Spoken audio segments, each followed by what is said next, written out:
أعوذ بالله من الشيطان الرجيم بسم الله الرحمن الرحيم. Bersarang merbah di tengah belukar, di pohon kemunting, di atas tambak. Berang dicabar, denak celupar, burung diranting, tewas dijebak. Waalaikumsalam warahmatullahi wabarakatuh. Saya nak minta Pak Ngah hurai sikit tentang ada satu waktu ni saya dengar Pak Ngah ada kata Ya. kejahatan yang diikut, nafsu yang ditut. Saya tak apa nak faham. Boleh Pak Ngah bagi jelas sikit lagi tak? Allah Allah. Alhamdulillah, insyaAllah. Assalamualaikum warahmatullahi wabarakatuh. Alhamdulillah. Alhamdulillah, bila nak sentuh tentang tajuk yang pernah kita bincang sebelum ni, Pak Ngah akan bagi penjelasan sikit sekadar yang kita faham apa yang dimaksudkan dengan ungkapan-ungkapan yang kita sebut begitu. Pak Ngah akan bagi maksud apa yang kita sebut tadi ni secara contoh, secara perbandingan. Apa yang dimaksudkan kata kejahatan yang diikut, kejahatan yang diikut, nafsu yang diturut. Okey. Maksud dia, Pak Ngah bagi contoh. Contoh kadang-kadang kita alpa, kita lepas pandang, kita lupa. Kan? Kita kalau tidak disedarkan kita, kalau kita tidak disedarkan sama kita terlepas pandang. Pak Ngah bagi contoh. Masih ingat dari pesan guru yang menyatakan bahawa kita beringat dalam situasi yang macam ni. Contoh kata nak naik motor. Satu hari nak naik motor, nak pergi kedai, naik motor, lepas tu tengah hari panas, naik motor nak pergi kedai, tak tahu motor tu habis minyak di tengah jalan. Tengah sampai perjalanan, motor habis minyak. Kita pun tuntun motor tu nak pergi ke kedai minyak tu. Kan kita berjalan tengah panas apa semua, kita berdoa dalam hati. Allahu Akbar, kalau ada siapa-siapa lah lalu bolehlah tumpang. Tarik motor ke pergi kedai ringanlah sikit kan. Kita dalam ingatan kita. Tak tahu takdir Allah. Takdir Allah, ada seorang kawan kita. Lalu lepas tu dia nampak kita. Dia berhentilah. Dia berhenti, tanya, awak nak pasal apa? Awak motor habis minyak. Oh, tak apa. Tu kedai ada di tu, di pekan depan ada kedai tu. Okey no? Tak apa, dia balik, dia terus jalan. Kita dengan harapan kita tadi nak kok dia nak tolong kita. Tak tahu dia bagi jawapan yang macam tu. Jadi kita dalam ingatan kita marahlah kan, kita geram kan, baru sampai hati. Mula dia ungkit baliklah, kita pernah tolong dia ke, kita pernah belanja dia ke apa, kita dah ingat balik. Sampai hati tak tolong kita. Kan? Tak apalah, kita berjalan ke kedai, sampai kedai. Kita letih jugalah hari tu. Sampai kedai dan kita pun bubuh minyak motor. So kita duk dendam lagi kawan tu tak habis lagi. Kita tak apalah, dia tak jadi musibah, tak apalah. Kita nak tengok sikit macam mana.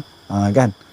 Tak tahu, takdir Allah juga. Keesokan harinya, kita nak keluar dalam waktu yang sama, dengan tupi ke kedai yang sama, nak keluar dengan tujuan yang sama. Tak tahu takdirnya, dia juga jadi macam kita. Tengok-tengok, motor dia pancet, kata contohlah, pancet. Kan? Tak tahu dia nampak motor dia pancet, dia duduk tuntun nak pergi kedai.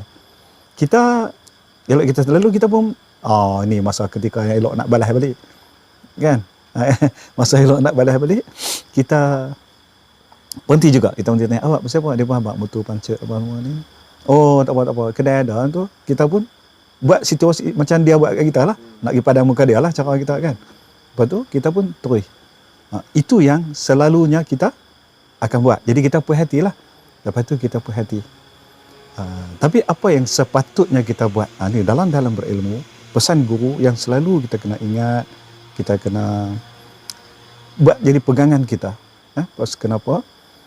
Kalau dalam situasi yang macam tu, kita cuba mengajar orang lain. Kita tidak mengajar diri kita, kita mengajar orang lain.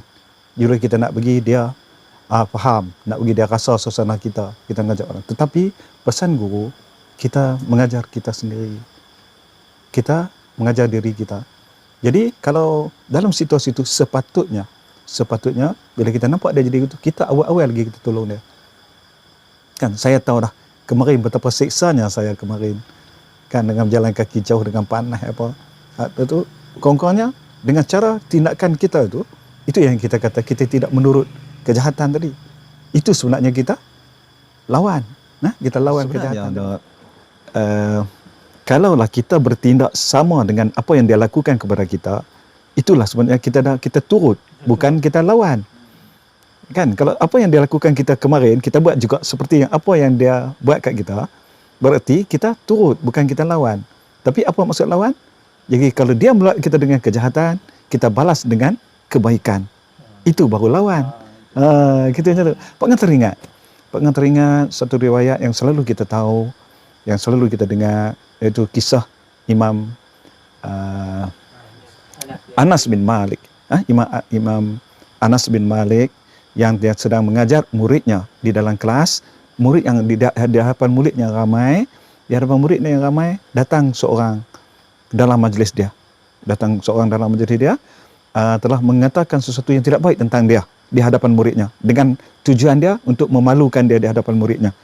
Kata atas kejahatan-kejahatan yang dituduh kepada Imam Anas bin Malik. Kan beberapa dia menceritakan tentang kejahatan-kejahatan Imam Anas dan begitu berpanjangan lah dengan nada, dengan gaya. Di akhir cerita dia, di Imam Anas bin Malik diam. Dalam masa dia berhujah, Imam Anas diam. Lepas tu dah dia habis hujah-hujah dia, apa jawab dia? Apa jawab Imam Anas? Dia kata, dia hadapan muridnya juga.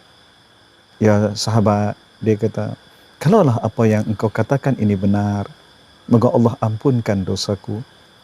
Dan jika apa yang engkau katakan ini tidak benar, maka Allah ampunkan dosamu. Itulah jawapan yang dia bagi.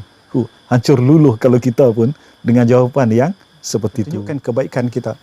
Sebab itulah dalam satu ungkapan yang guru kata, untuk ingat, untuk kita nak guru pesan, kita jangan mencari kesalahan orang lain. Jangan mencari kesalahan orang lain. Orang, ini kata-kata guru, orang yang suka mencari kesalahan orang lain, orang itu tidak akan berubah. Orang itu tidak akan berubah. Kerana dia nak membetulkan orang lain. Dia membetul diri kita. Jadi kita, insyaAllah, atas teguran guru, atas pendidikan guru, atas ajak guru kita.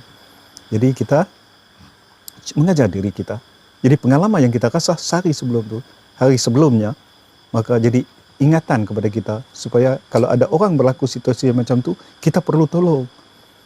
Sebab macam mana rasanya suasana tu, kan? Sepatutnya, bukan kita nak balas. Itu yang maksud yang kita kata tadi. Kita sebenarnya kita mengikut nafsu tu. Bila kita rasa perasaan kita marah, nak balas balik yang dia buat kat kita, kita nak balas balik. Kita kata kita balas, tapi sebenarnya kita turut. Kalau secara berilmu, kalau kita nak membalas tu, mana kata kita lakukan kebaikan kepada dia. Sebab kita tahu dah macam mana deritanya yang kita rasa suasana yang musibah yang berlaku tu. Itulah maksud dia.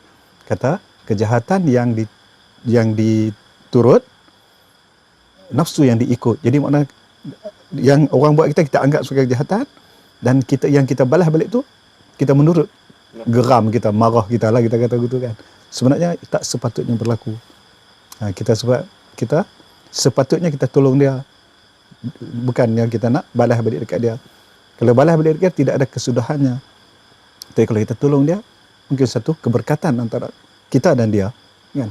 Itulah apa yang dipesankan oleh guru untuk sebagai pegangan kita, untuk ingatan kita.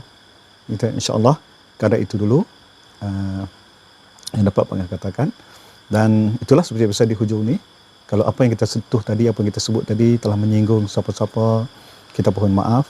Dan kalau ada tersilap fakta, tersilap data, tolong betulkan kita. Sekian, wallahu alam. Wassalamualaikum warahmatullahi wabarakatuh. Teja di bukit dahannya patah, hanyut terdampar di nilam puri. Bila dicuit, jangan melatah, bimbang tertampar batang berduri.